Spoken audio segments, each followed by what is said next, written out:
ইউক্রেনের 5টি যুদ্ধবিমান ধ্বংসের দাবি রাশিয়ার। ইস্কান্দার এম ক্ষেপণাস্ত্র দিয়ে ইউক্রেনের 5টি ইউ-27 যুদ্ধবিমান ধ্বংসের দাবি করেছে রাশিয়া। এছাড়া দুটো যুদ্ধবিমানের ব্যাপক ক্ষতি করেছে বলেও দাবি মস্কোর। মঙ্গলবার ইউক্রেনের মধ্যে পোলতাভা অঞ্চলের মিরহারত বিমান ঘাঁটিতে হামলা চালিয়ে এসব যুদ্ধবিমান ধ্বংস করা হয়। খবর রয়টার্সের। ইউক্রেন তাদের বিমান ঘাঁটিতে হামলা হয়েছে বলে স্বীকার করেছে, কিন্তু তারা বলছেন রাশিয়া ক্ষয়ক্ষতির পরিমাণ বাড়িয়ে বলছে।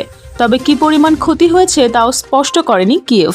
রাশিয়ার প্রতিরক্ষা মন্ত্রণালয় হামলার ফুটেজ প্রকাশ করেছে, যাতে দেখা যায় একটি বিমান ঘাঁটি থেকে ধোঁয়া ও আগুনের শিখা উঠছে। তবে তা কবেকার ঘটনার ফুটেজ তা বলা হয়নি। মন্ত্রণালয় জানিয়েছে, রাশিয়ার হামলার ফলে ইউক্রেনের 5টি AS-27 যুদ্ধবিমান ধ্বংস হয়েছে এবং দুটো ক্ষতিগ্রস্ত হয়েছে।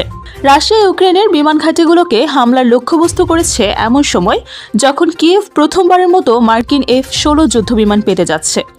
এদিকে ইউক্রেনের বিমান বাহিনীর একজন কর্মকর্তা ইউরি ইহানাত স্বীকার করেছেন, মিরহরদে হামলা হয়েছে। সোমবার রাতে এক ফেসবুক পোস্টে ইহানাত লিখেছেন, আক্রমণ হয়েছে, কিছু ক্ষয়ক্ষতিও হয়েছে, কিন্তু শত্রুপক্ষ যতটা দাবি করছে ততটা নয়। সর্বোপরি আগ্রাসন শুরুর সময় থেকেই তারা এসব করছে। এই বিষয়ে ইউক্রেনের সামরিক ব্লগাররা রিপোর্ট করেছেন যে রাশিয়ার একটি ড্রোন বিমান ঘাঁটির উপর দিয়ে উঠছে, যার মাধ্যমে হামলা পরিচালনা করছে মস্কো।